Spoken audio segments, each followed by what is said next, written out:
Okay, great. Well, NWSOFA, which is the host of tonight's meeting, is an indivisible chapter. We're one of 6,500 across the US. NWS stands for the Northwest Suburbs of Chicago. OFA is Organizing for Action. The group is organized in a dual snowflake principle. On the right-hand side, you'll see the blue snowflake, where are all the issue groups. We have 10 different issue groups. On the left-hand side, we have 8 different communication groups and 8 subgroups. And just kind of going around the issue groups, just to keep you aware of them all. If we start right in the center left on the blue, you see the words ROD, that stands for Restore Our Democracy. They work on voting rights, elections, gerrymandering, and vote by mail. And then a new division of ROD is combined with our confronting of disinformation that started a couple of years ago at school boards and now is generally confronting disinformation. We have a very active group, our longest term group on gun violence prevention. And we have healthcare reform team, immigration reform team, social justice, and then continuing around that circle, our Stand With Women group, which has been very, very active. You can imagine over the last couple of years, particularly this last year on the abortion issues. And then we have a fiscal and economics group, which keeps us updated every month on the newest information on jobs, on GDP, on unemployment, all the key economic indicators. And then we do a lot of election outreach, more and more, it seems like every year, federal, state, and then recently local.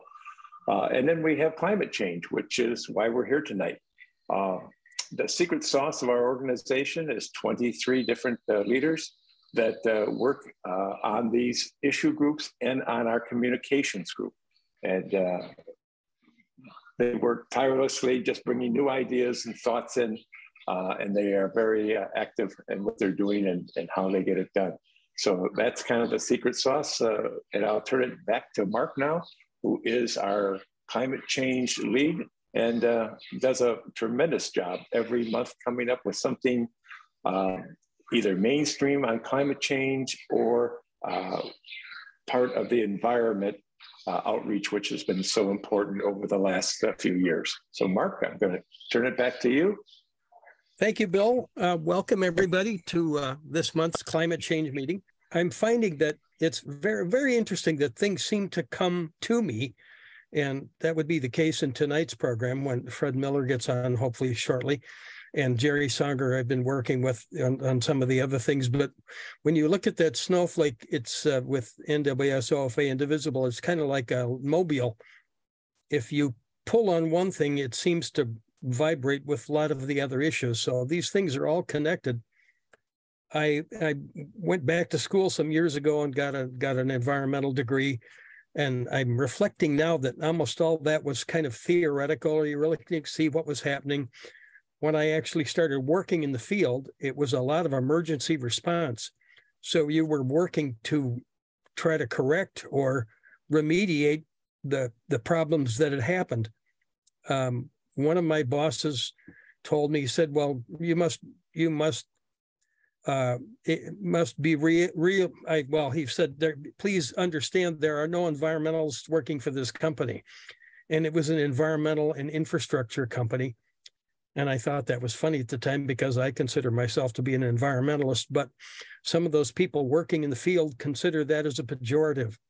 They view environmentalists as, futurists or tree huggers or something like that.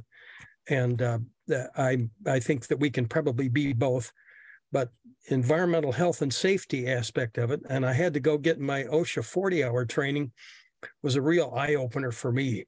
And when Fred Millar comes on here, he will talk about that. They put you through OSHA 40-hour training and you find out all kinds of things about hazardous materials that you didn't know before. And it will scare the bejesus out of you, but it will also make you think on maybe taking a look at your own situation, finding out if there's things you should be doing in your own house, things your company should be doing, things your community should be doing. And I know that's one of the reasons that Gerri Songer got involved with the rail transportation stuff, because we have all kinds of things going through our neighborhoods and our transportation stuff. Dangerous goods are being transported. We have factories making stuff around us. We don't even know what half of it is. So we need to be aware of some of this and see what we can do. If there's legislation, we need to get involved in lobbying to try to correct and prevent catastrophes. So that's my 2 cents for the night. And so I will turn my attention over to Gerri Songer and let her maybe carry on with this. Our campaign is called La Coalition Rail Safety Campaign. We are with the Woods and Wetlands Group with the Sierra Club, Illinois chapter. And this, we've actually been in an adopted campaign for the past 2 years. And it's the can of worms does not stop. It hasn't stopped since I started working on this in 2014. Well, yeah, I think it was May of 2014. And I'll just kind of bring you up to date a little bit on some of the recent issues that have come to light. I don't know if any of you are aware of this. I wasn't. I think if you know much about the railroad industry, you may know this already, but apparently railroads have their own private police. This has really become a big issue in Canada because an attorney by the name of Tavengwa Renyoa, he is representing the families of 3 deceased railroad workers. There was a whistleblower report filed in Canada this year, I think the beginning of this year. And the report states that Canadian National and Canadian Pacific, I believe, don't quote me on the railroad. I believe it was both of them. It may be one or the other, but I believe it was both of them. But I want to say that I'm not positive, so I don't want to come across as for sure on that. But one, if not both of those railroads used their own private police to cover up evidence that could have led to wrongful doing in a criminal investigation. Now, these are the same railroad companies that come right through the United States. So this is something that we should care about also, especially since the STB just approved a merger between Canadian Pacific and Kansas City Southern. So that also raises the question of, through a business transaction, Canadian Pacific increased its private police force simply by doing business with American companies. So, oh, I think you're on. Fred is here. He's muted, but hooray, Fred. Hooray. Well, I can talk more about that because I think really the feature person here is going to be Fred. Fred, please give yourself a little introduction for the people who may not know about you here. So, okay, well, I've just tried most of my life to look exactly like you, it looks like. Indeed.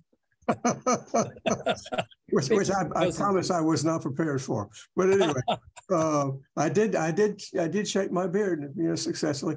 In any case, I'm a longtime expert on issues about transporting of dangerous cargoes and chemical plant disasters, and I worked many years as an environmentalist with Friends of the Earth, and I was the head of their toxic catastrophe program for many years. And, we had a whole lot of work to do on chlorine and toxic gases after the Bhopal disaster in 1984 in India that killed 8,000 people overnight.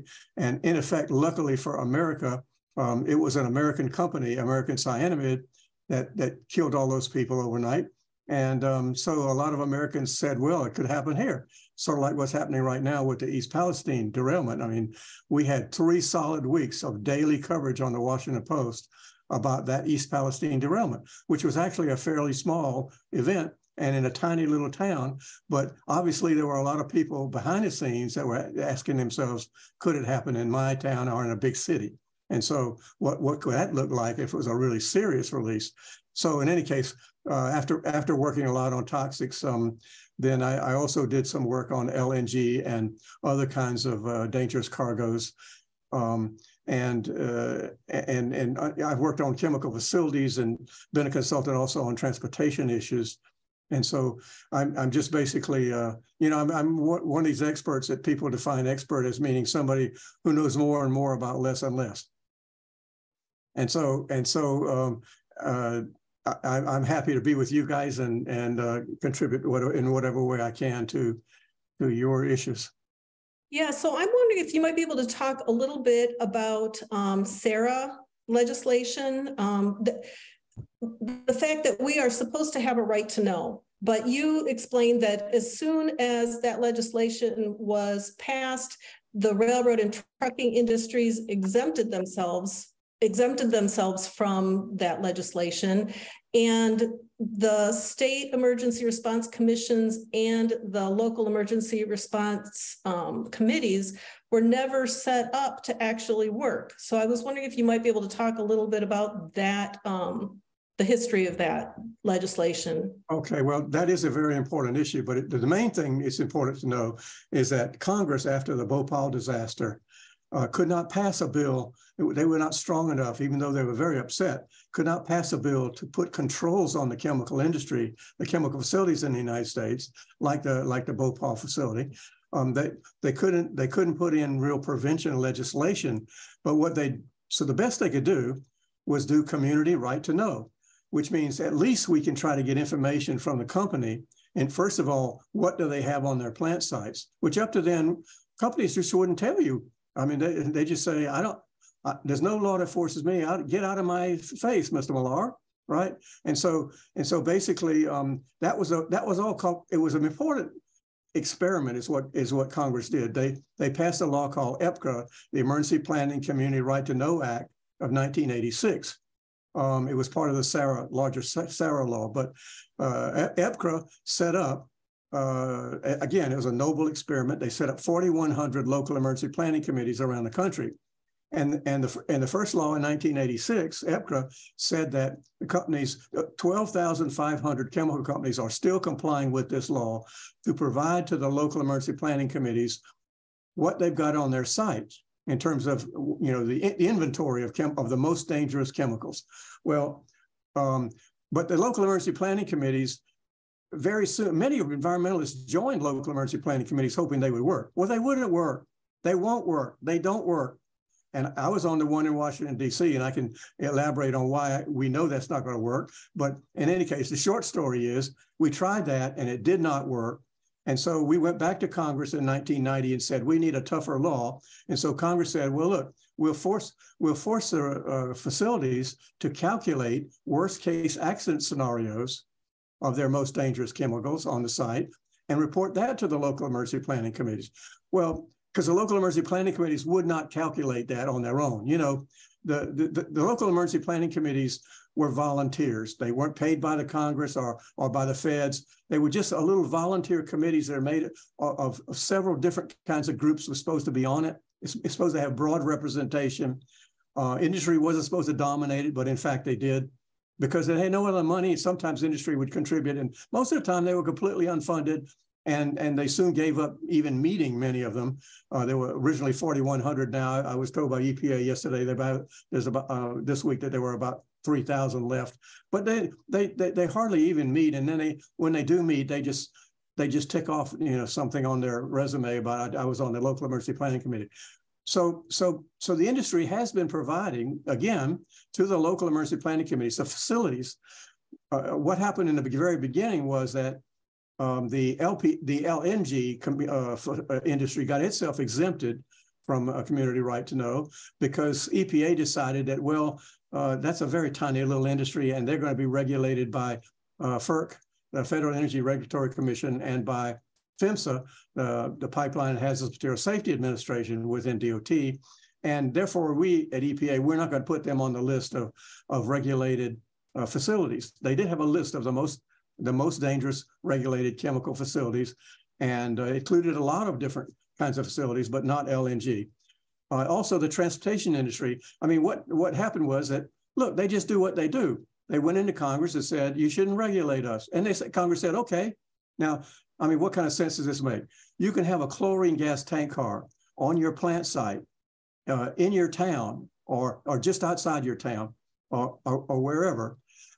A lot of them are in communities. Some of the most dangerous facilities are, in fact, in communities. You can have one chlorine tank car that if released, could put out a cloud over your city, like we found out in Washington, D.C., and I'll explain that. The industry's own consultants can calculate that just one chlorine tank car, if released, can put out a cloud over Washington, D.C., 40 miles long. Now, it won't kill people that far away, but it's I mean, chlorine was the gas used against troops and each other in World War I, right? So it's a deadly gas. It's a biocide. And so basically, here's the situation. So if you have that on your plant site, it falls under the law, and you have to report it to the local emergency planning committee. But if you take that same chlorine tank car and whiz it around the country at 50 miles an hour through major cities, you don't have to tell anybody.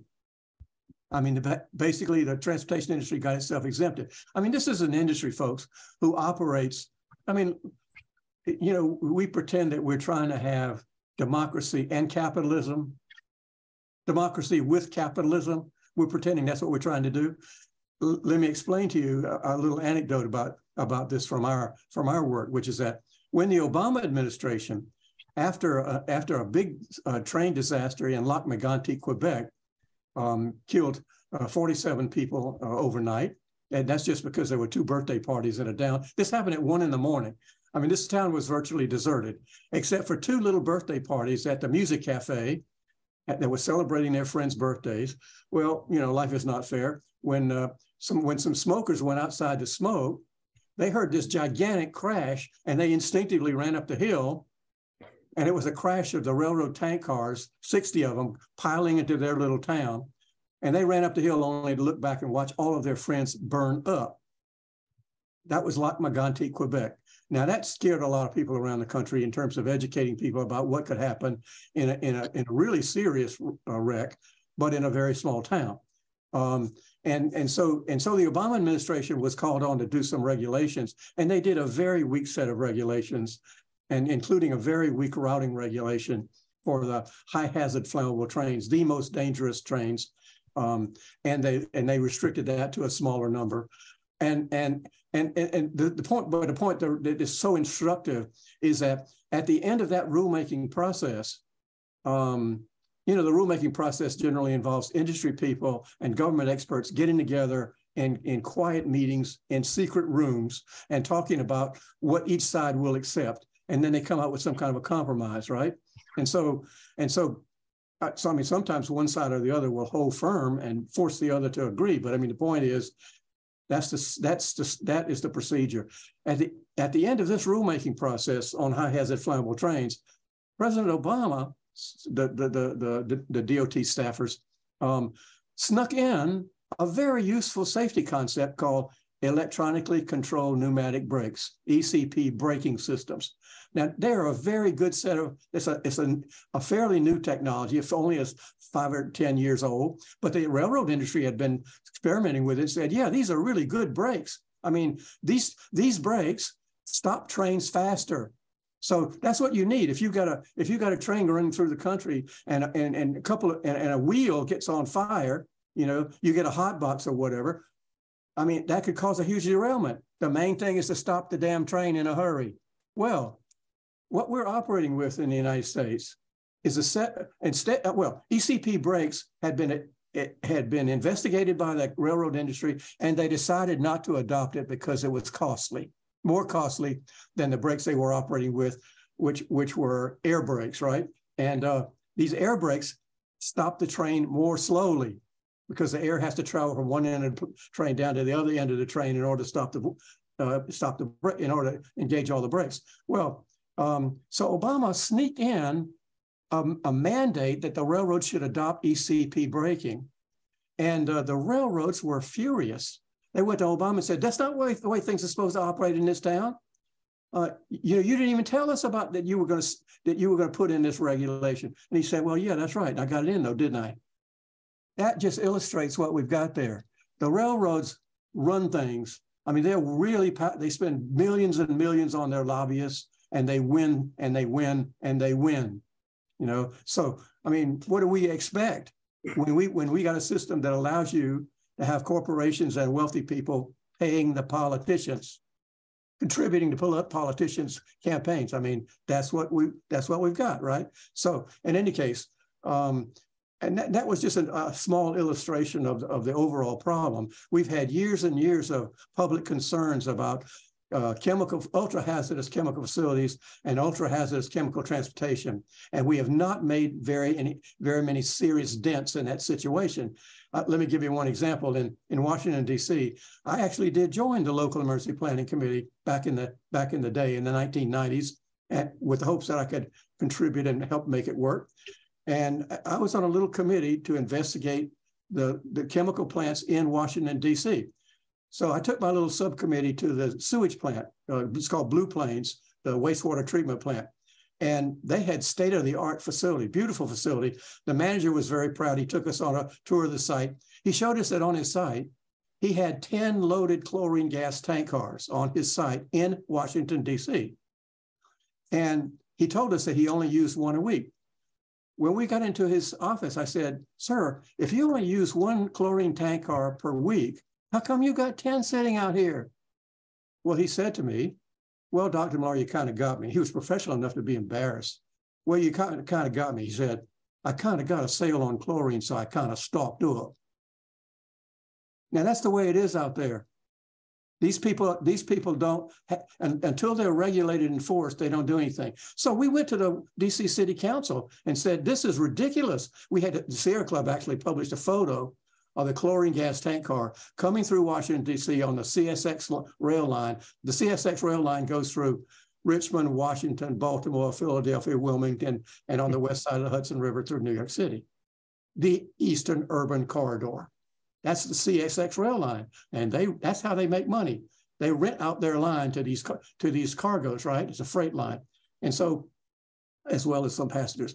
But so basically, we went to the DC Council and said, you know, this is extraordinarily unsafe and invites terrorism to be bringing cargoes clearly placarded with big placards saying chlorine, and with a number about how toxic it was, and you shouldn't allow this in Washington, D.C. So the D.C. Council passed an ordinance, a rerouting ordinance, that was going to force the railroads to go that told CSX, if you don't have an origin or destination of this dangerous cargo, we listed several of the most dangerous cargoes. If you don't have an origin or destination in Washington, D.C., go around.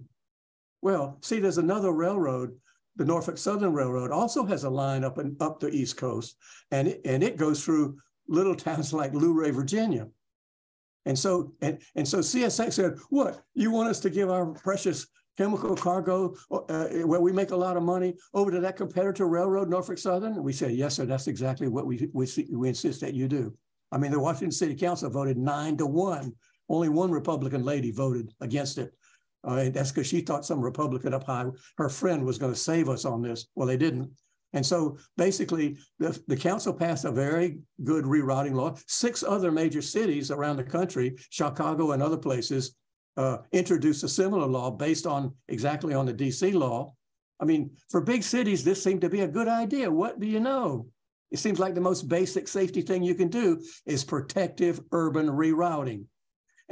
And so when CSX says, you want us to reroute, give our cargo over that competitor railroad, we said yes. Well, then we did a little research and found out that in the United States, that's called interchanging your cargoes between the two railroads. They interchange cargoes. It turns out that this is the lifeblood of the North American railroad industry, Canadian and US. They interchange their cargoes, I was told by a railroad person, about 1 million times a year. 1 million times a year they already interchange their cargoes, and they were making it sound like we're causing them such pain, right? I mean, the fact is they interchange their cargoes when they're commercially profitable mutually for the railroads. They don't want any government telling them to do something. You know, that sort of sounds like a little socialism, doesn't it? They don't want any government telling them to do anything for safety reasons. Oh my God. So basically, then what happened? Then what happened was the DC Council refused to spend more money to use. There's an alternative chemical they could use, and we pointed out in the sewage plant, which is bleach.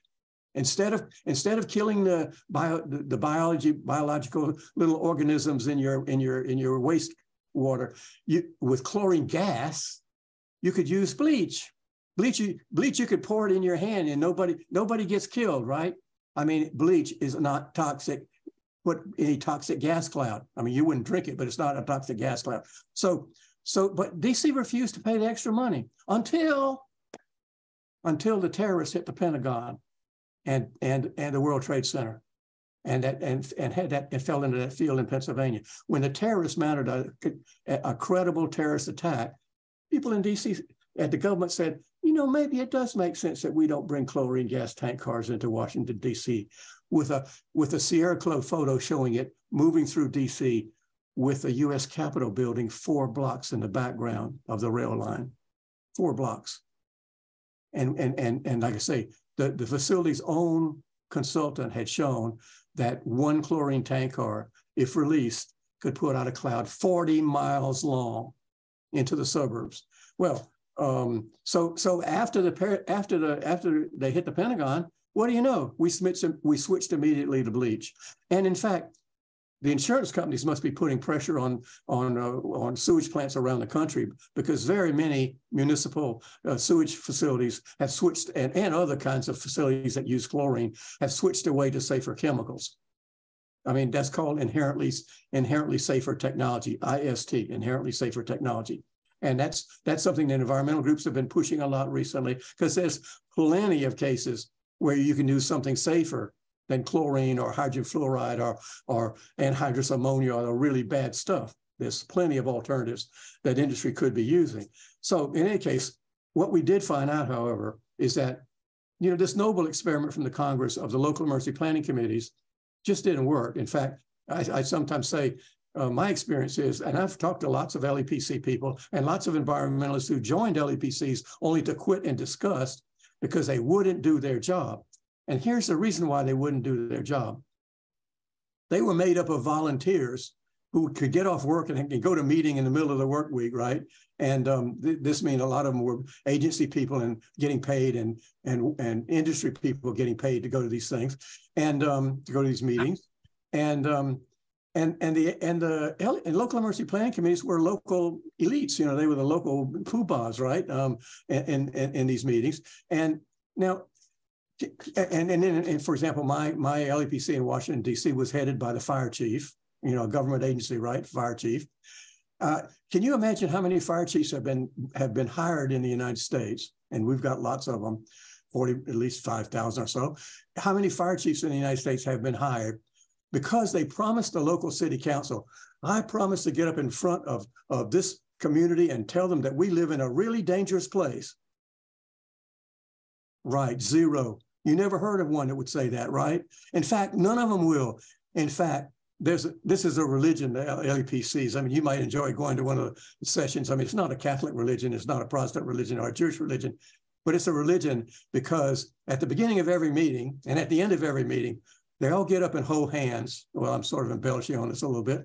And they say, they chant the LEPC mantra, which is, today I will not alarm the public. They just won't do it.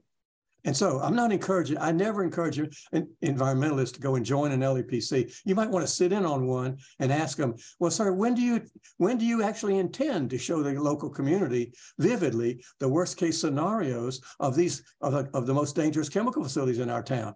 And they're going to say, well, they don't have to do it, you see. They don't get paid to do it. There's no mandate. They do it with worst case scenarios. I mean, the worst case scenario information comes to them, but if they don't do it, and they could even stop meeting. They don't go to jail. It's just no damn mandate there. So in any case, we're starting off with a government that hardly works as a real government, you know, in the first place, at all levels. And luckily, periodically, there's a disaster of a kind like the East Palestine has been, where it really generates a lot of interest in, well, could it happen here? And so periodically we get that, but the overall situation is that the community right to know, we can say it's as American as apple pie. We've had community right to know. Congress said Americans have the right to know what risks they're exposed to back in 1986 and in 1990 with our 2 community right to know laws. But the question is, who's going to make that a reality? Who's going to get up in the public and actually do that? And I can't be optimistic that anybody should try to get their local emergency planning committee to do it, but you should find out that they won't do it, you know. But what we need is real tough. Now that the Biden administration is in there, they need to reverse some of the deregulation on chemical safety that the Trump administration did, and I can outline some of that stuff if you want. But basically, the Trump people try to move, do their chemical industry friends a big favors and deregulate a bunch of stuff on chemical safety and on transporting of LNG by rail, for example. And Biden is now in the process of trying to redo some of that. So we ought to be supportive about that. And get messages into our representatives to support the Biden administration's efforts to reverse the bad stuff that Trump did. But it's a big. I mean, what we really need is some new national chemical safety laws that actually allow the government to force the companies to use safer technologies, not just to study their plant and identify safer technologies that might be used, but actually use them. And that's where we're not at. I mean, we've never been able to get a consensus of government folks that would sponsor something like that in the Congress. But that's where we are now, and we ought to be at least optimistic that the Obama administration, they're going to definitely contradict a whole bunch of Trump rules, like, you know, the Trump administration on LNG by rail, for example, the Trump administration. As soon as it got in, they started working on a new federal rule to open up the whole U.S. rail system to LNG by rail. It was unprecedented. For decades and decades, LNG has not been allowed to be on the U.S. rail system. There was hardly any market for it anyway, but I mean, it was a very tiny part of the U.S. energy picture until very recently. It was just a small part, but it was also considered too dangerous, so it was never allowed, except with some kind of special permit like they have in Florida, but I can tell you about that if you want. But in any case, so the Trump administration passed a regulation, and you're going to like this part. They were doing their rulemaking, and in the rulemaking process, they have to do some environmental studies and whatnot about the impacts of this rule and try to show that it's rational, you know, and everything. And so, for example, they had to answer this question: is there a real market for LNG by rail? And their evidence was so weak. Their evidence was, well, some industry people tell us that if we can get LNG onto the rail lines, that some people might be interested. There was no market for it. And they, even when they passed that rule, just like in Canada passed a similar rule several years before that, I talked to the Canadian guy who sneaked in a rule into the Canadian regulations to allow LNG on their rail system. And I asked him, so how many trains of LNG have you had on your system since you did that rule? Not one. There's no market for it. It's just a favor to the oil and gas industry, and it's very damn dangerous. And so Obama's going to. I mean, the Biden administration is going to reverse that. But that's just you know, what we ought to get them to do is very proactive chemical safety regulation and chemical transportation regulation. I don't know whether you guys want to mainly focus on one or the others of those or not, but that's the challenge we have in front of us right now. So, Fred, this is Mark Lundholm, the climate change guy that's heading this up, or got you on along with Gerri. I did participate a little bit. The EPA was running a program along with public health and FEMA and Department of Department of Defense, to run air monitors in big cities daily and bring reports to the public health departments just to see if there was something going on out there. I assume that's still being done, but probably Trump tried to defund it. But I thought that was a really good thing. And are there other things going on like that out there? Are there things we should be lobbying? We should be getting people trained in, and so on and so forth. What can we do on the positive side?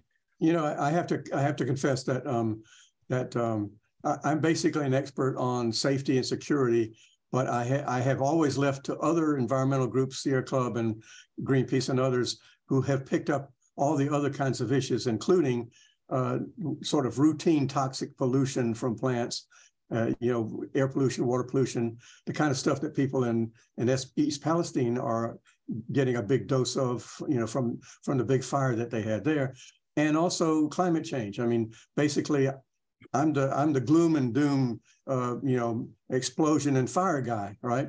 And so I really don't know what the current situation. I can't sort of speak to that. Although, just in general, you have to understand that these are industries that we have in our society that are mainly convinced that if they don't operate secretly, they're not going to be allowed to operate.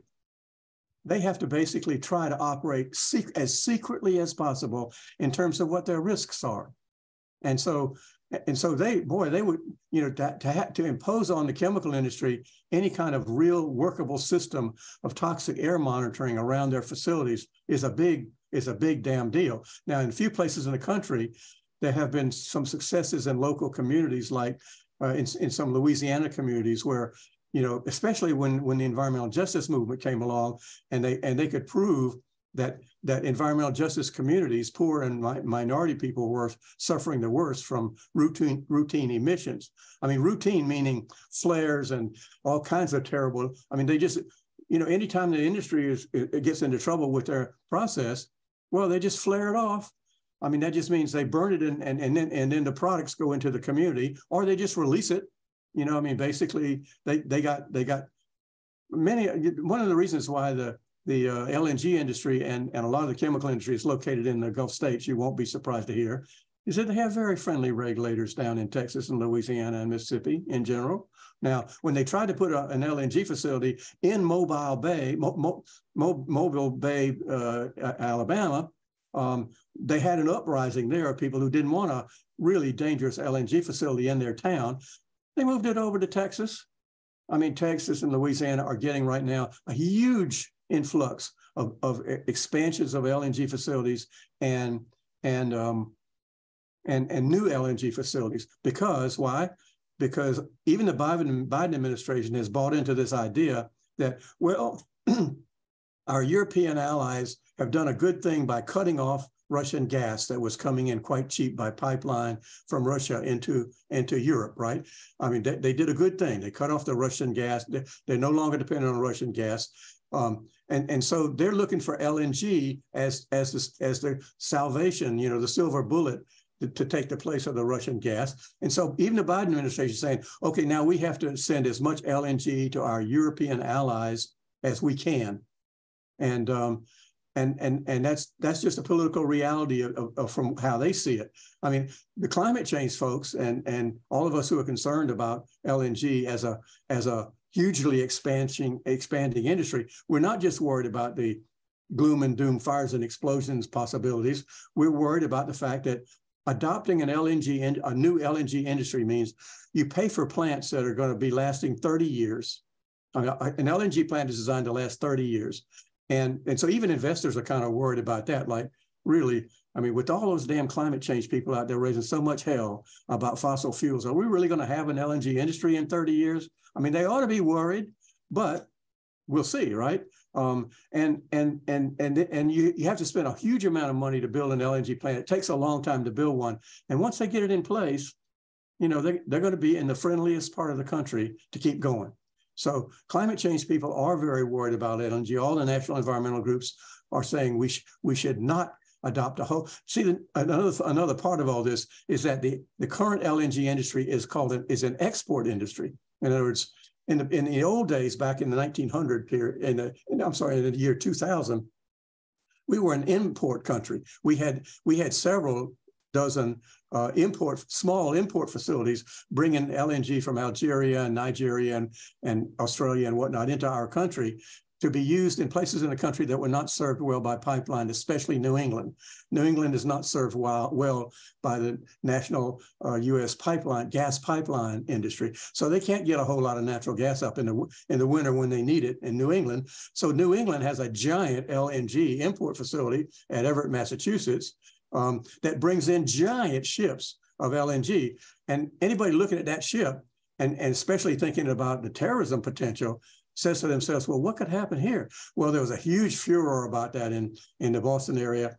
Kennedy and so forth got involved, but they couldn't really solve that problem. At the end of that congressional hearings and everything, all Congress could ask was, would you please locate LNG facilities in remote areas? Please seek remote siting. That's what Congress came up with.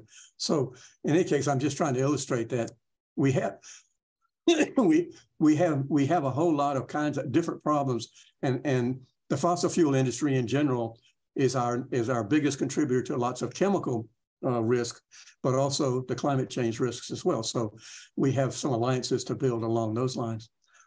Well, I suspect that a lot of these chemical manufacturing facilities don't even have properly trained people knowing what they're producing, and they don't have any emergency responsibility, and the people aren't trained in it. And the volunteer fire departments in East Palestine and all over the place, do they have proper PPE? And they don't even know what's being released. We had situations here with ethylene oxide being leaked out and causing cancer all over the place. Finally, the Illinois EPA and the government shut those down, but that kind of stuff is going on all over the place. And somebody mentioned in the chat group underground storage tanks and something. I don't know if you can look at the chat to see if you want to take questions yet, maybe later on. But one of the heroes I found out about early on was Alice Hamilton. You probably know who she was. She was an early doctor in this country. She worked with Jane Addams Hull House in Chicago. She is probably the mother of industrial hygiene, and went around telling people, don't use these things. These will kill people. Don't use these chemicals. She ended up teaching, I think, at Harvard Medical School, but she probably died back in the 20s and argued against putting lead in gasoline. So way ahead of her time. But one of those people we should follow, and we're still not doing those things. Well, we have regulations in the chemical industry, and here's why. If you're running a major chemical facility or transportation situation, you have to be able to plausibly produce, in case of a serious accident, you have to be able to plausibly produce that you have complied with the industry standards, which are called minimal guidance standards. Okay, they're voluntary, but they're minimal guidance standards. And you have to comply with all available government regulations. I mean, that's just because you're trying to defend yourself against terrible lawsuits, right? And huge settlements. And so the industry lawyers really do try to lobby. And on the one hand, they all get together in an organization called the National Fire Protection Association, NFPA. That's where they produce industry standards, voluntary industry standards. Like for LNG, it's NFPA 59A. Every 4 years, they come out with a new version of the industry standards, and they work hard on this. I mean, these are high-paid industry experts and lawyers who get together in meetings after meetings after meetings, year-round, all the time, and they come up with these new guidance standards like NFPA 59A. Which then the industry can then say, well, okay, it's voluntary, but any really deep pockets industry doesn't want to get sued for all of their money, so they try to follow those standards, and they want to be able to argue that they are. Now, on the one hand, then they try to get their own standards adopted into the government's regulations. It's called incorporation by reference. We have not had. This is just an example of what you were talking about. We have not had a comprehensive set of LNG regulations, safety regulations, LNG facility safety regulations since 1980. We're still operating with a standards that govern the old little import plants. Okay, and we've got now a new whole much more dangerous industry called the LNG export industry that's growing up in Texas and Louisiana with a lot of huge risk. And we've not and all the government does is sort of take a look at the industry standards and then adopt some of them into the regulations, but they've not actually done a comprehensive look in a very long time. Now, luckily for us, the DOT, the U.S. PHMSA and Hazardous Material Safety Administration, held a conference in 2016, which is called it was called Workshop on Natural Gas Regulation. And what they were announcing as an agency was, we need to have new comprehensive regulations for this new export industry that we're building in the United States. And so, which the industry now views. What happened in the meantime was, instead of being an importer of gas, we discovered all this frack gas out in North Dakota and South Dakota, an enormous amount of easily recoverable fracked gas, and as well as frack oil, but fracked gas. And so fracked gas now enable the U.S. to be an exporter of gas in the rest of the world instead of an importer. So we were desperate to sell our damn fracked gas that was coming out of the ground in enormous amounts to anybody who would buy it. And so we try to horn in and on our allies in Europe and say, you need to be buying American LNG. See, the only way that you can sell natural gas efficiently is to refrigerate it into LNG. And what that does is take the natural gas and refrigerate it into a liquid. And when the liquid turns back into a gas, it expands 600 times. The gas volume is 600 times greater than the liquid. So liquefied natural gas can be shipped by truck and by rail and by ship over to all around the world in a way that natural gas is not economical to do. Natural gas is mainly economical by pipeline. So basically, we had a situation where we had this new export industry. Now in 2015, that conference that was held by the U.S. Pipeline Hazardous Material Safety Administration had actually funded a British safety agency called the Health and Safety Executive to do a study of big vapor cloud explosions around the world. And they came up with a list of 24 giant explosions vapor cloud explosions means that you have a chemical on the plant site. It's a liquid, and then there's a release, and it turns into a vapor. And the way LNG works, the way these kinds of gases work is that when the liquid release comes out, then it boils furiously and picks up heat from either the ground or the water that is falling onto, and then forms this giant vapor cloud. Well, then the cloud can either be ignited immediately into a huge fire, or the worst case scenario is the vapor cloud cannot be is not ignited immediately, and instead forms a vapor cloud that climbs over the fence and into the nearby community and then blows up in the community. Now, that's the real worst case scenario about these kinds of vapor cloud explosions. And so basically, when Trump when Trump passed a final rule on LNG by rail, he had to to allow LNG to go throughout the rail system in railroad tank cars. He had to do an environmental study like this, and his staff people did, and they did say, well, yeah, we can now say that a railroad tank car could release its contents and into a vapor cloud that could move some distance into a community. But the way you have to study that, the way you have to calculate that is there are a lot of complex gas models that you could be using here. And so it's, quote, difficult, and they wouldn't do it. In the rulemaking for LNG by rail, they admit that a release cloud would go into a nearby community near the rail line, and they wouldn't say how far or what the impacts would be. They just said it's too difficult. I mean, when I say this is an industry that depends on secrecy, that's just one example of that. You know, they don't think they can exist if the public knows how dangerous they are. And they got a point. It's true.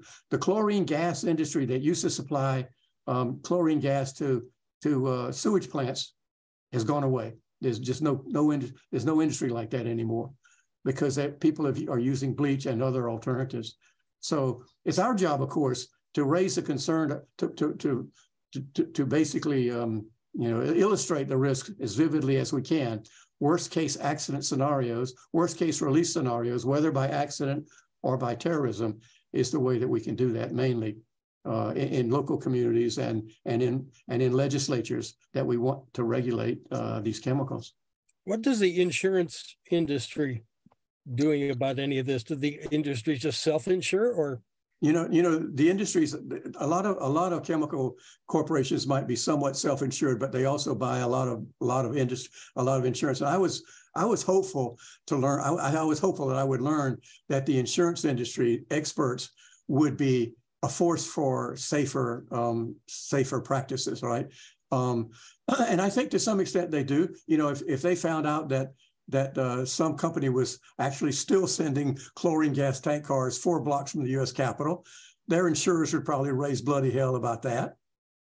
But the insurance industry is not a safety regulator. They are not designed to tell a company how to be safer. They are only designed to tell a company, if you operate in these ways that you've explained to us, here's what your premium will be for us.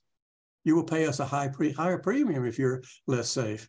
But if you want to be less safe, okay, just pay us a higher premium, a higher insurance premium.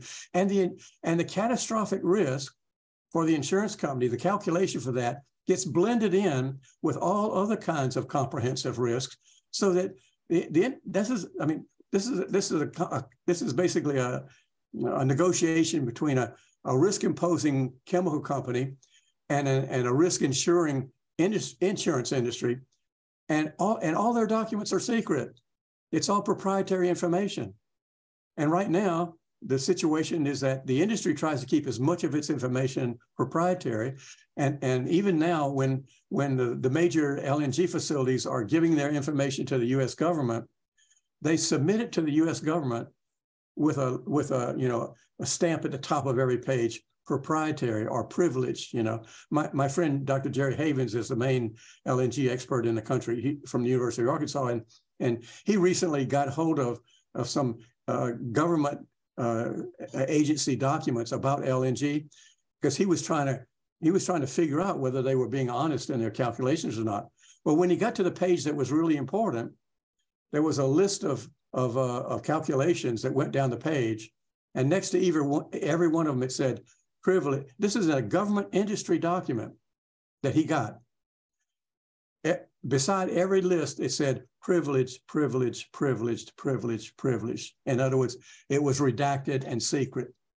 The industry in the country, you have to admit, is a great boon to the black ink industry in the country, because they just buy a whole lot of black ink for their own documents and for the government documents. They just really support that black ink industry. They're really patriotic.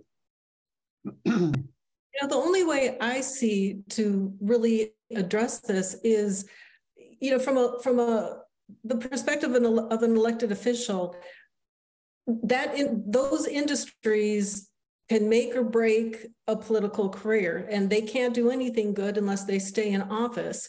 It's going to take us being active and voting for issues that politicians are going to support, and we need to be their guarantee that they will stay in office. That's what we need to do. There is a way that we can address this, but we're going to have to be much more active, much more organized, and very clearly message what we want from them and what we want them to do once elected, and then we need to keep them there. I agree with that. And one thing that's helpful is to know that there's a whole range of NGOs, non-governmental organizations, nonprofit groups that are organized around these kinds of issues. So I encourage every group of citizens to locate and ally with the groups in their states who are already operating on some of these kinds of issues and join in with them. I mean, you could be the you could be the local chapter of the Sierra Club or the Environmental Defense Fund or the National Wildlife Federation or any number of environmental groups that work on these issues, Friends of the Earth and so forth. I mean, there are ways of maximizing your power by joining in with other groups that already have some organization. Some of those groups are funded by foundations that think the way we do, that damn it, this is not acceptable. The kind of risk that we're being imposed upon by these industries is not acceptable, and they don't like the power that the industry has over the government. And so many nonprofit groups would be eager to have your folks join in, and that way you kind of learn from their lessons. And I mean, that's basically how I came up. I basically was a college professor, but then I joined Friends of the Earth and just learned by leaps and bounds what you could do in terms of being an environmental lobbyist. I mean, and I helped to write one of the national chemical safety laws, and was a lobbyist and worked with community groups around the country. But if you try to do it on your own, there's just no reason why you should have to be doing it all on your own when there are groups that have been working on this stuff for a long time, especially in areas of major chemical facilities. I'd also like to point out that we've got Fritz Edler online here. He works with Railroad Workers United. He's a special representative in Washington, D.C. And I don't know, Fritz, maybe you might have some ideas in terms of what people can push for to try to. One thing that, when I first found out about this issue, my immediate reaction is keep it in the ground. We have to stop doing this. And I've come to peace with the fact that if and when, I still think that needs to happen, but it's going to be a gradual phase. I mean, even me who, I don't want anything anything, but, I only have so much money to, purchase a new car, electric car, or, electric or solar panels. So it's going to take time. But when I spoke to Fritz, he's very adamant that the railroads can do this safely. And I know him well enough that I trust that that's true. I think we're all in different places with this, but I do think we need to have these conversations about what do they need and what can we help them with. Fritz, is there anything you want to comment about that? Yeah, I mean, I like Fritz, and I've met, I've worked with him some in the past, and Railroad Workers United is a great group. I mean, that's something that's a group you could learn to be allies with. They actually have been on the right side of lots of these issues, because their railroad workers are the first ones who are at risk in terms of a terrible chemical release. We had an accident.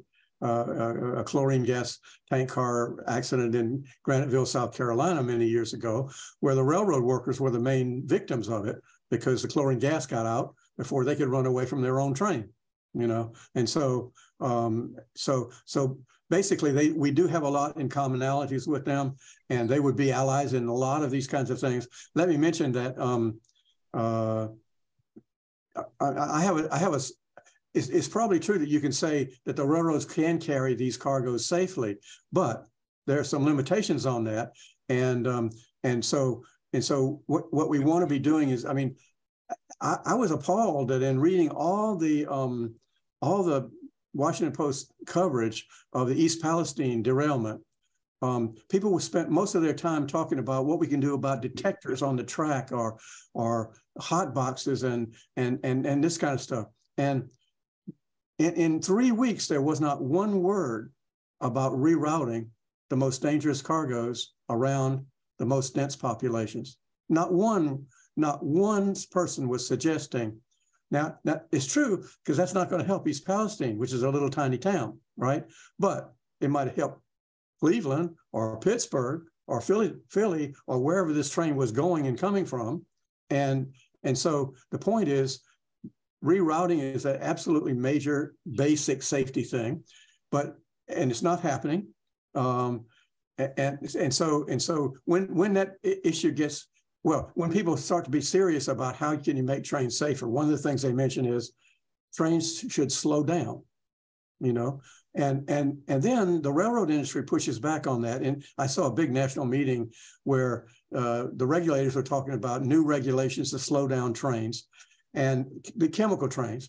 And the railroad guy, the top Ed Hamburger, the top CEO of the Association of American Railroads, got up in his session, and just before him, the federal government agency had presented their expert, whose name was Carl Alexie. Carl Alexie with the Federal Railroad Administration said to this big group, this big industry and public group conference, that they had done a limited number of field tests with railroad tank cars and in a puncture test. And what that means is you have a railroad tank car that has water in it. Lord knows they can't spend the money for chemicals, but the FRA had gotten enough funding to do 6 field tests where you ram a puncture kind of thing into the tank car and see if it punctures, right? And they had done 6 of these. Well, industry people kind of snickered and said, "Oh, Carl, you could only do 6 tests, you know? Well, what kind of a test?" Look, they talked to the federal government. Federal government doesn't have much budget for any of this stuff. So, but Carl stood his ground and said, "Here's what we found out. What we found out is that if you have these cars loaded with these loaded cars in the U.S. rail system, and they're operating, quote, at speed, meaning 40 to 50 miles per hour for freight trains in the U.S. rail system," he said, "you cannot build a tank car that will withstand punctures at that speed. You cannot." Now, see, this is not something that you hear from very much industry people, but industry people, and I'll tell you what the industry said, but Carl said it quite convincingly. Nobody said that's not true.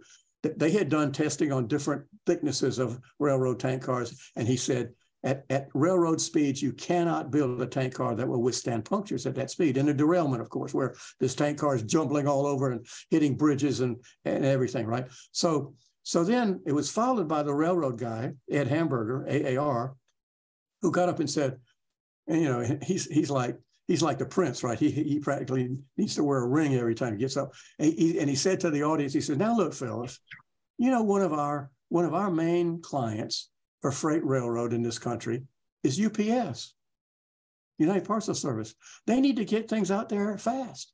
If we slow down all of our chemical trains in the country, we'll be slowing down UPS's trains. Does anybody out here want that?" And that was the end of the discussion. Fritz, I don't know if you have anything you want to add to that. And then I see Nicole Salisbury.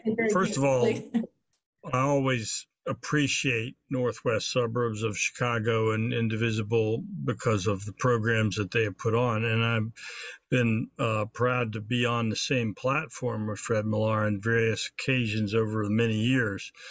And these are important questions to take up. But I would have to say that there are some important differences. And one of those things is the fact that, for example, so because Railroad Workers United, my own organization, operates in the United States and in Canada, one of the things that we understand is the difference of the way that things operate there.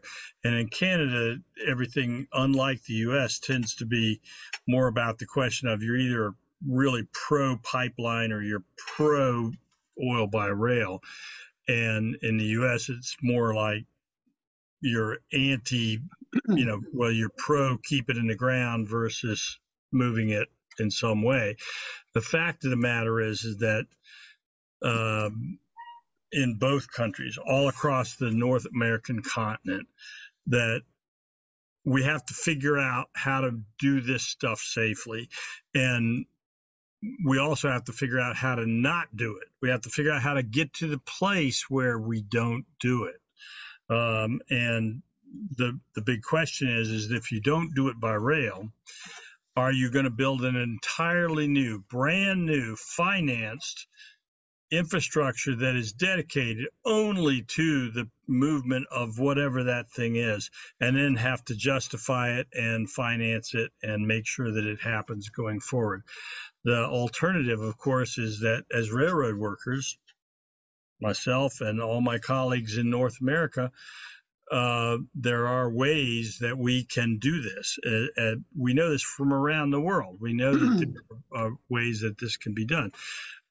You know, Fred, we really appreciate Fred in the sense of his deep dive into the regulatory stuff, which brings to the fore all kinds of questions that have to be addressed. Speed is one. Containers are one. What can we do? It gets back to the fact that on July 6th of this year, we're going to have the 10th anniversary of the Lac-Mégantic wreck. Fred already talked about it on this conversation you're having tonight.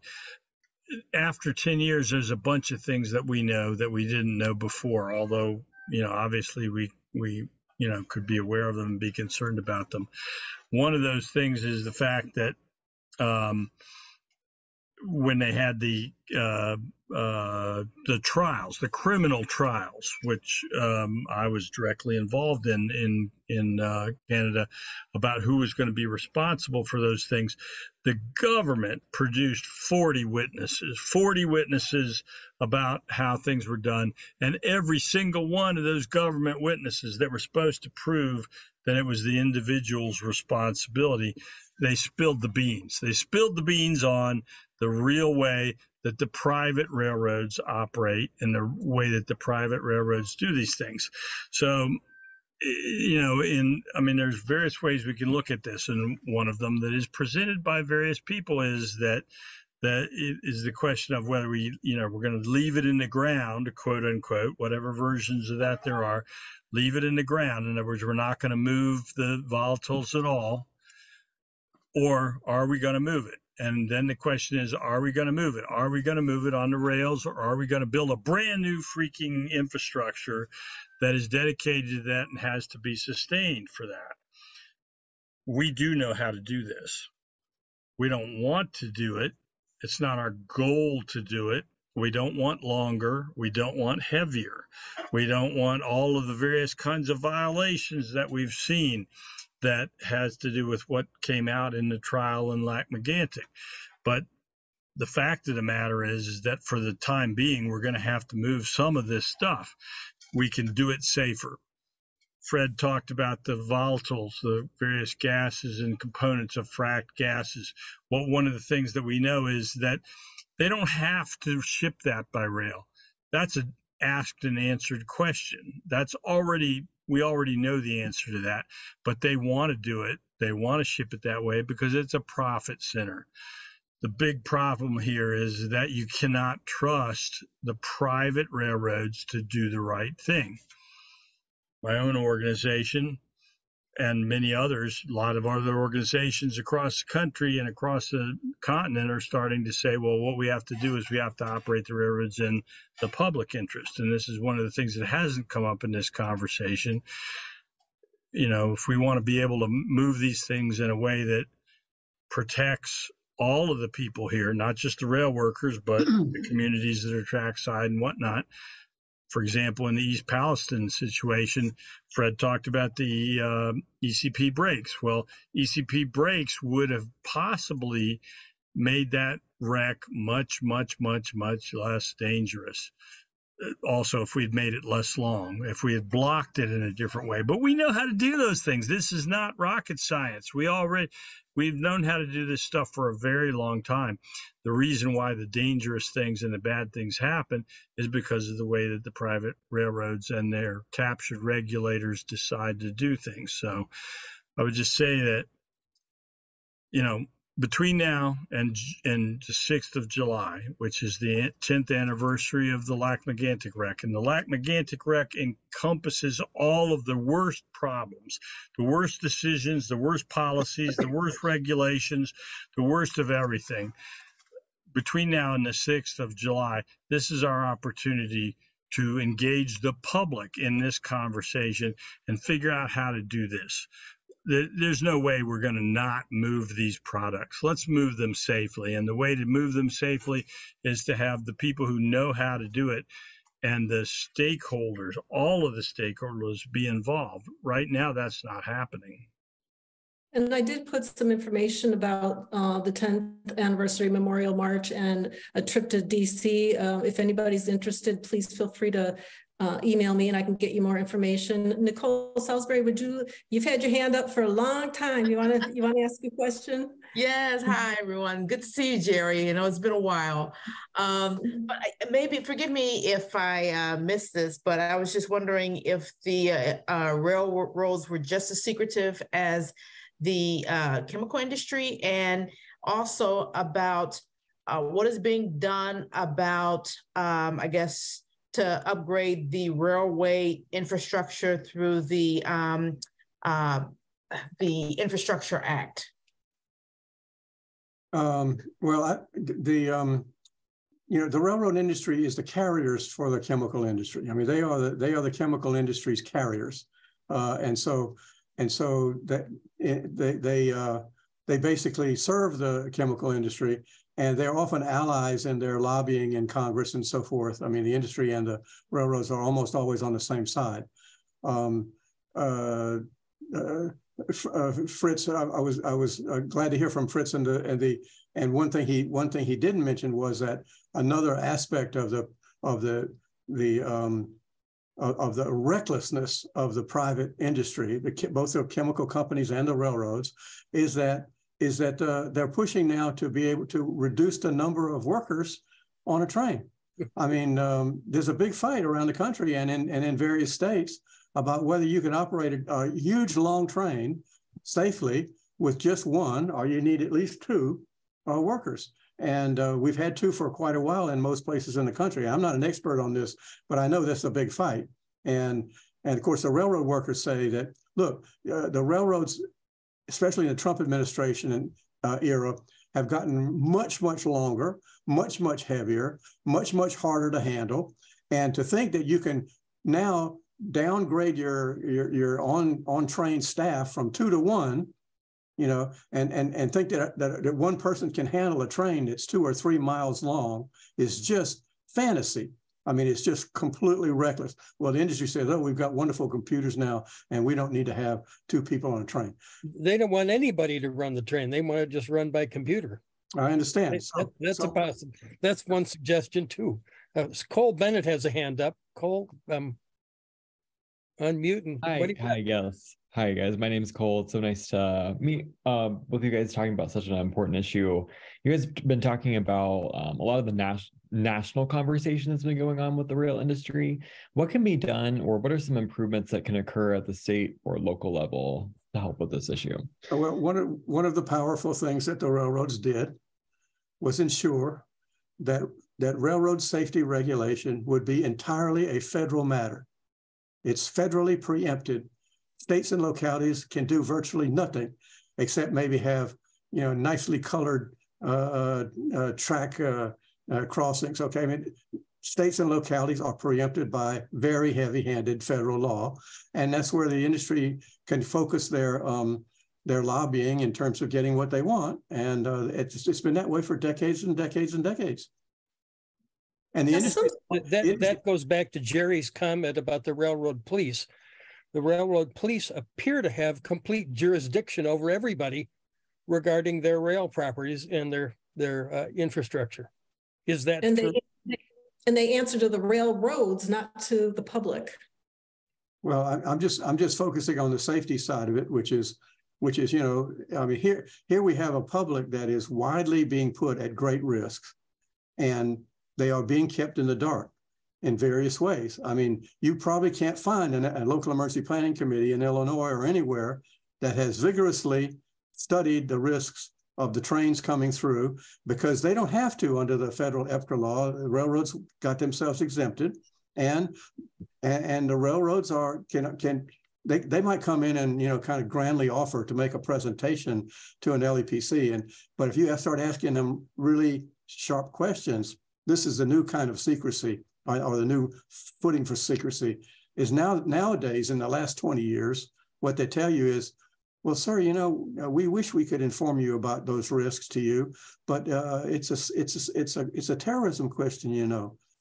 It's a secrecy, it's a security question. It's not just a safety question. We can't tell, we don't want to tell you what most hazardous cargoes are that we bring through your community. Now, we might whisper those words a little bit, some information to your local emergency responders, you know, your fire chief and your hazmat team or something, but only under the condition that they not tell the public.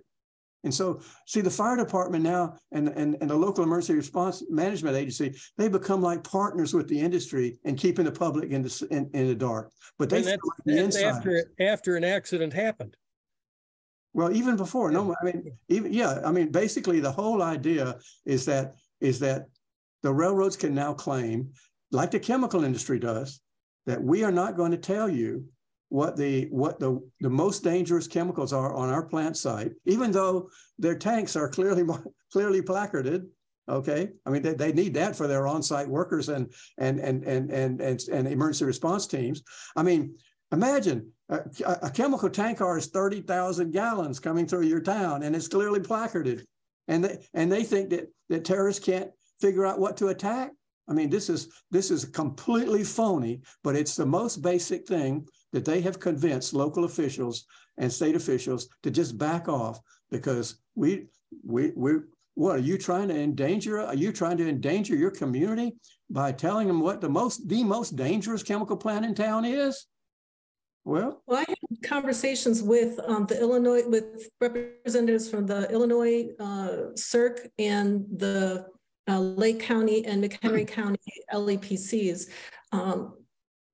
The CERC told me, the State Emergency Response Commission, that there's a list of nearly 400 chemicals, and we can expect that all of them at some point can be rolling through our communities at any given moment. The LEPCs that you would go through your county to get information about that, Lake County only has 3 paid staff. McHenry County only has 4 paid staff. They estimated, I asked them about emergency response for schools, because we have all kinds of school children at risk because the schools are located right next to these railroad tracks.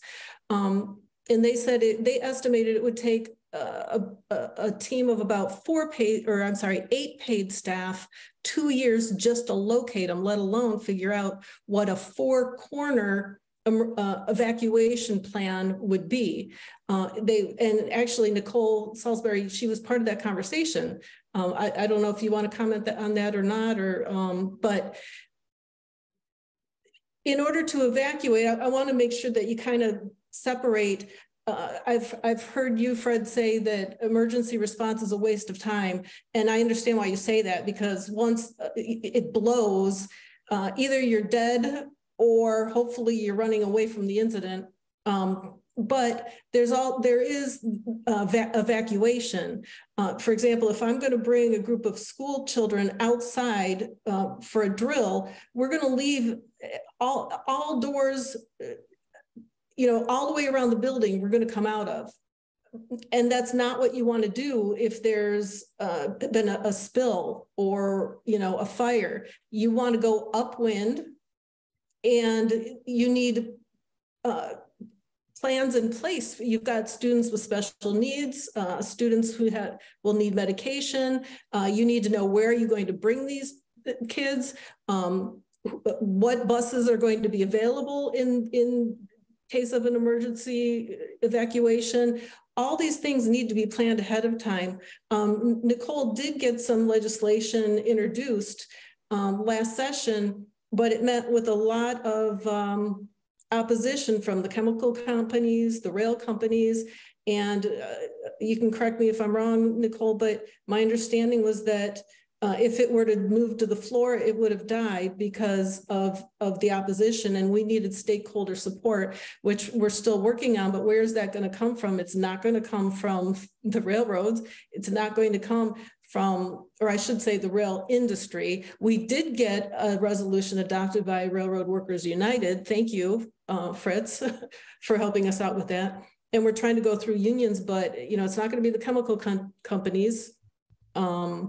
You actually made my point, and I really agree with a lot of what you said about, I mean, if every school needs to have a good emergency response plan and people trained and practicing and having kids learn how to do evacuations and take shelter someplace, et cetera. But what my main point is, emergency planning is never taken seriously at the local level. The reason that the Right to Know law in 1986 invented a whole new institution of local emergency planning committees was that they looked at the emergency management agencies in communities and said, they're just a bunch of hacks. They don't do anything. They're not funded, they're not experts, and they don't do anything. They just have a job. They're called the Emergency Management Agency. But Congress and the world in general viewed that whole profession as a bunch of do-nothing hacks. And so they did this end run with the local emergency planning committees. It was a noble experiment, but they don't get funded very well at all. They don't get taken seriously. I mean, try to find a community where, even a small community, where a local emergency management agency has held a drill on an LNG, on a chemical release, either from a facility or from a rail tank car, and then involve the community, like you involve your children, in an actual evacuation drill. They just won't do it. They just don't do it, and they won't do it because there's no local official that's willing to get up in public and let the public know that we live in a really dangerous town here. And, well, I was just going to say, sorry, I didn't mean to interrupt you. No, go ahead. The number one thing, in my opinion, that we should have learned from East Palestine was, because our local, our LEPCs have no clue what they're doing, or any other, the fire department or whatever, what ends up happening is the railroads come in and they set up their own incident command centers. And that is why, they run and control the entire narrative.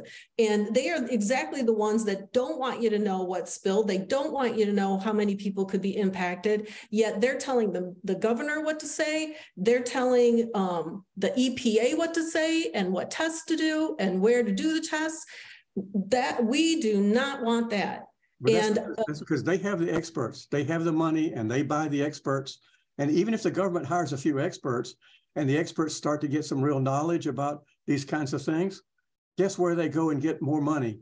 They go and join the industry and get more money. It's a revolving door. So the local emergency planning industry, the whole profession is very, very weak.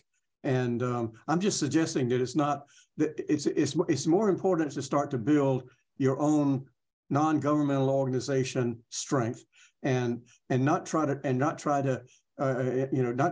either have any hope in the local emergency planning committee. Local emergency planning is important, but it's really, really difficult to make any of it happen. Let me mention one other tool that you might have never heard of, no doubt, and which I think it would be good. I just learned more about this recently. It turns out that back in the day, when the U.S. agencies were worried about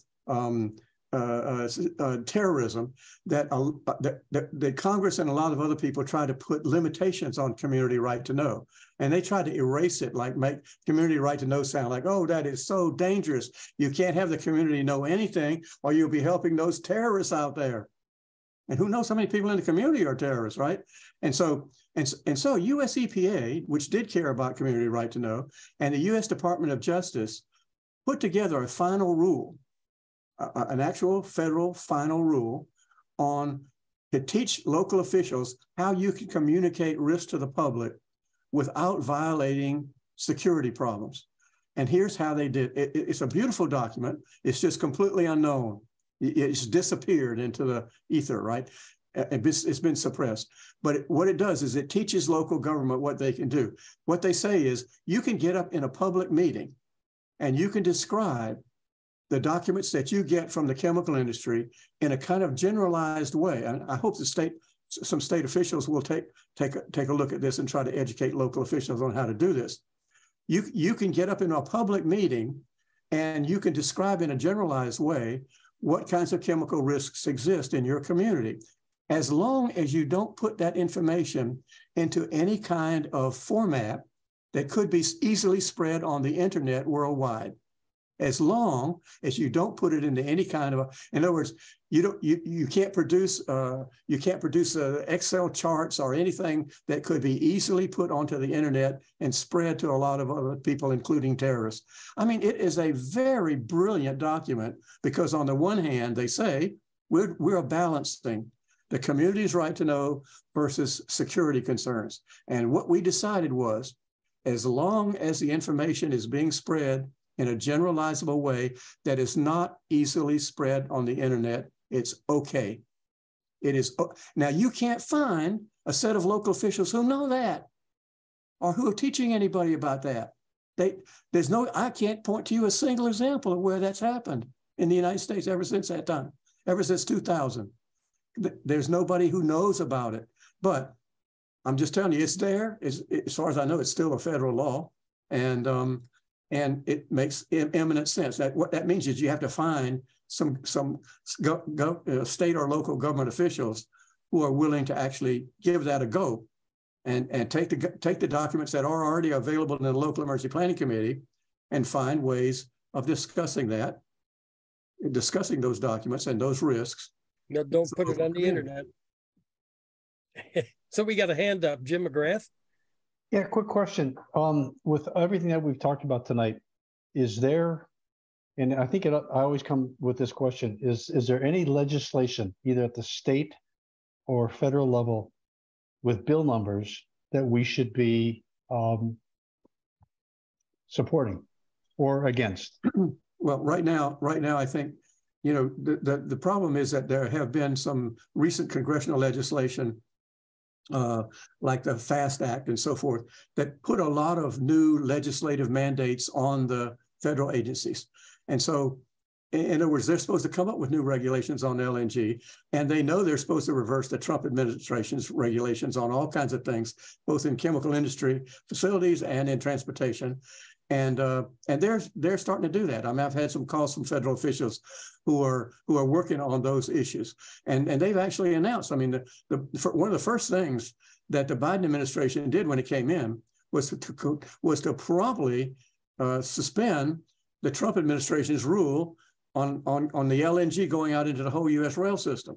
I mean, they just promptly said, that's a dead letter. We're suspending that, and we're going to work on a new rule. Now, working on a new rule means some agency staffers have to spend quite a lot of time coming up with the rationales and the documentation, and they're going to produce some of the maps and whatnot that the Trump administration refused to produce because it's too difficult, But I mean, so they've got a lot on their plate. So I would suggest that states and localities cannot act on rail safety.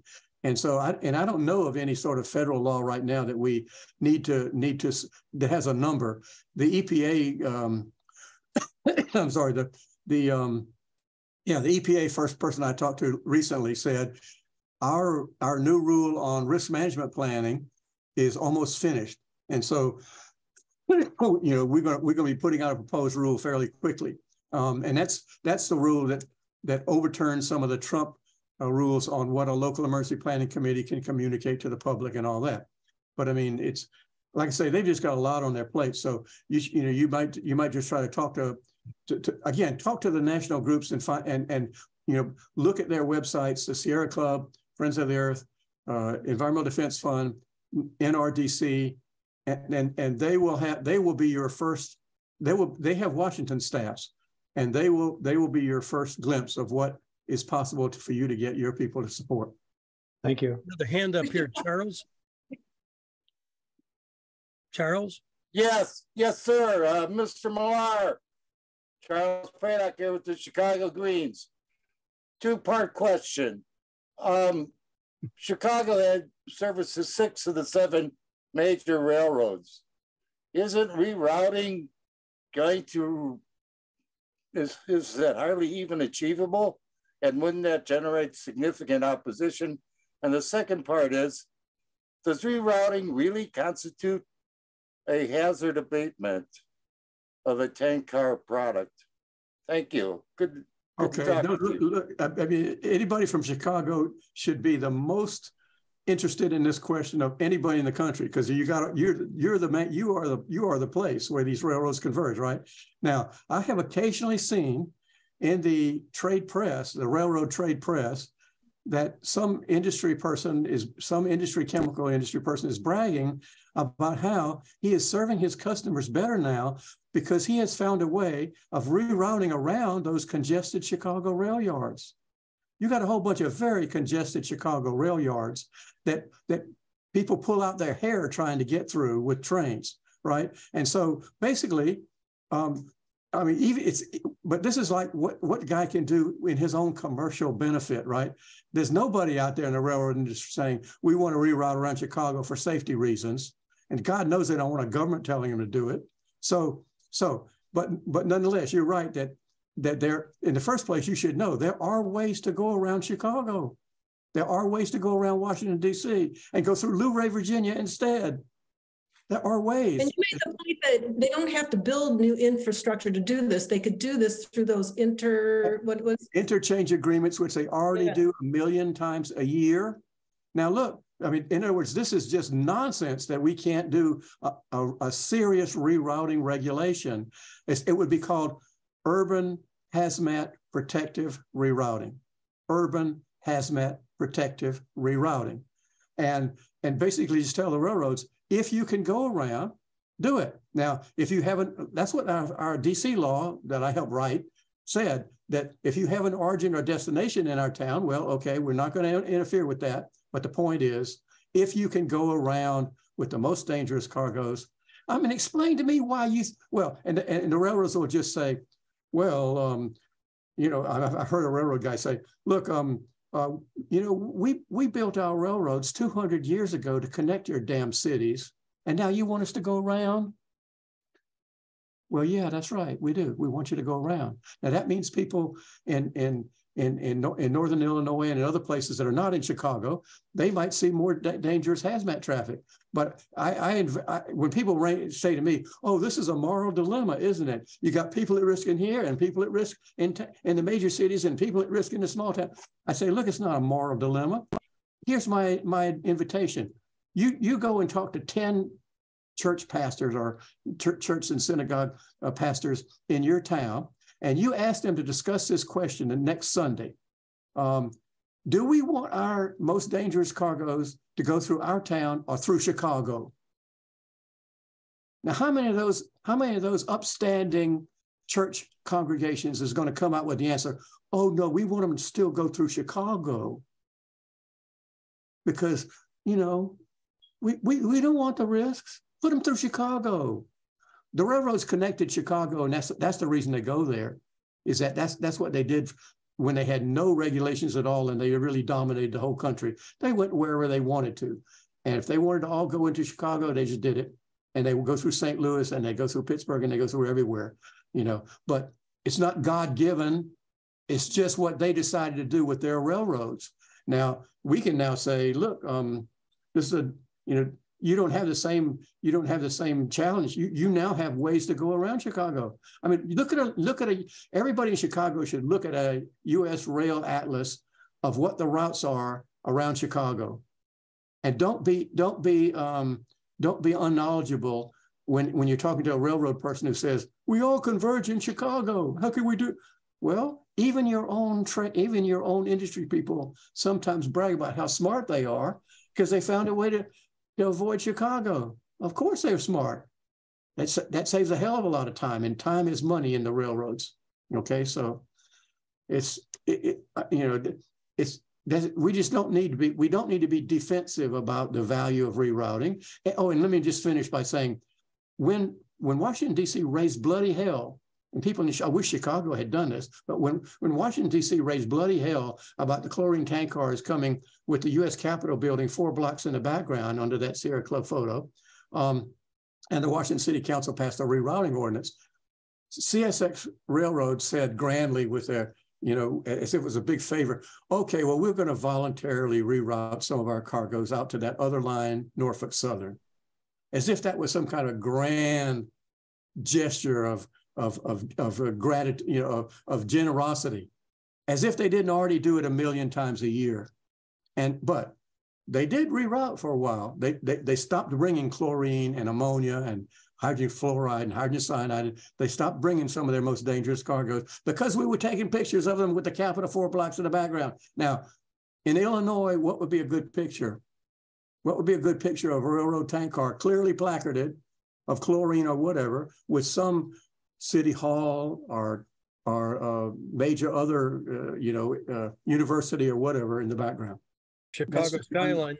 That's it. Pardon? The Chicago skyline. Yeah. There you go. Well, it helps to have something quite close, but you don't have to have it because, like I say, if you're well informed about this, you can say, in Washington D.C., the sewage plant actually hired a consultant, the Radian Corporation from Texas, to do their worst case scenario with a railroad tank car, and the results were on page 36 of their document of their hazard assessment. A lot of industries do hazard assessments because their insurance companies want to know that they've done it. And on page 36, it said, and I showed this to a Washington, D.C. audience, and it said that the cloud from one chlorine tank car could go 40 miles over Washington, D.C., first the Capitol and so forth, and then out over the suburbs. Now, when I got up in public in my LEPC, this is my favorite story, and showed the public this chart. And I was just a small fry on the LEPC, a committee chairperson. I was followed by the fire chief, who stood up in his beautiful blue uniform with braid on his cap and braid down his arms and braid down his pants. And he said in his beautiful baritone voice, "Everything is under control." You can't find a local official who's willing to alarm the public. Everything is under control. See, a fire chief wants to be able to tell people, we got this. You should give us money and you should buy trucks for us and everything because we got this. Everything is under control. Well, this DC Council didn't think that. They voted 9-1 to do a rerouting bill. So I hope that answers the question. Huh? I was going to say we should probably wrap up, but I want you guys to make sure you take a look at the chat, maybe download it. Fritz had some good comments. Fritz, there is a rail safety bill at the federal level right now. Fritz, do you really very quickly want to talk about? I'm hearing that you guys are not a fan. I'm not a fan because I may be misinterpreting it, but I'm concerned that it might give the railroads permission to basically mandate that they are the ones to set up the incident command centers. That is my concern. That should not be happening.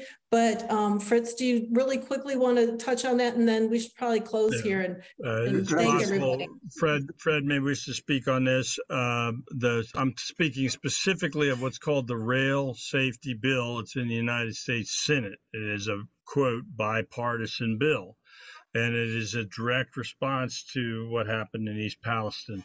And essentially, our biggest objection to that bill is that it basically says, well, we'll say that the FRA should develop policies to solve these problems. And if the FRA was in a position as a non-captured regulator to do that, we wouldn't be in this place in the first place. Just a little sideline, you may know that in regard to the East Palestine wreck, that the proximate problem is the fact that hot journal detectors are not federally regulated. There's no indication that they're going to change that. There's nothing in that. There's no indication that that's a thing that, I mean, there's at least one other bill that's being circulated, but the big one, the one that everybody is talking about, is the one that is the bipartisan bill that J.D. Vance and Casey and Fetterman and Brown are supporters of, co-sponsors of. And I don't say we should oppose this bill, but it is inadequate. It is completely inadequate to the problems that are at hand, and it basically sidesteps all of the most important problems. What we need to do is regulate. Regulation is the answer here. In Canada, in the Lac-Mégantic wreck and in other situations, the big problem is that the government had decided, in their administrations, both sides, conservatives and liberals, and in the United States, Democrats and Republicans, had decided that they should increasingly let the industry regulate itself. That's how we got here. There's no change in that. The bills don't have a change in that. Right now, we do not have anything in the government that deals with that problem. One thing I might interject is that we learned in the East Palestine derailment situation that the agreement among emergency response agencies in the whole country is that you should have what's called a unified command. At any kind of emergency situation, there should be a unified command with a fire chief or somebody who is basically in charge, and everybody else comes in to have meetings daily and coordinates and shares information, but everybody's participating under the command of a unified commander. The railroads refuse to do that in East Palestine. They refused to participate in unified command. They just brought in their own experts and started doing everything they wanted to do, which was to clean up. Yeah. So all I'm trying to say is that local officials, at least in the emergency response immediate situations, are in charge. But the railroads are so arrogant that even in the East Palestine situation, with all that media attention in the whole country, no, they just went their own way, and that pissed off a lot of people. So, I haven't seen that new bill, but I'd be happy to have a look at it, and there may be some good stuff in it, because Senator Brown's really a quite good senator, so I'm sure he's. But what we don't want is bills in the Congress where they say we want to move from a 2-person crew on a train to a 1-person crew on a train. So let's maybe we can wrap this up here. But Fred, I want to thank you so much for coming on here. It starts to open eyes for people, I hope. And if there are ways for right-thinking people or good-thinking people to participate in getting good legislation, or if you see something where we can participate, there are going to be a lot of people listening to this presentation, and maybe we can foment some interest and some good legislation out of it. And thanks, Fritz, for coming on too. And Gerri is always helping line this up. We really appreciate it. And I hope we can touch base with you later on. If you think of something, please reach out to us, because, we're here trying to do stuff. There are a lot of people listening. And so that's it from me. Anybody else have any questions? I thought Cole had his hand up, but otherwise, I'm not sure. Bill, do you want to say anything? Thank you very much to Northwest Suburbs Indivisible for what you do. You're welcome. It was my privilege to participate, guys. So keep up the good work. Yep. Come back on anytime. Yeah. Mark, I want to thank you and Gerri and everybody for getting this organized here. Fred, you were great. Fred, I thought great comments. It gives you a lot to think about. Of course, always when we talk about climate change, it gives you a lot to think about. So, and for those who you didn't know, Bill Davis is one of our co-chairs of NWSOFA Indivisible. So he's the kind of guy that sort of organizes all these issue groups, and thanks to him too. So anyway, thanks everybody for coming.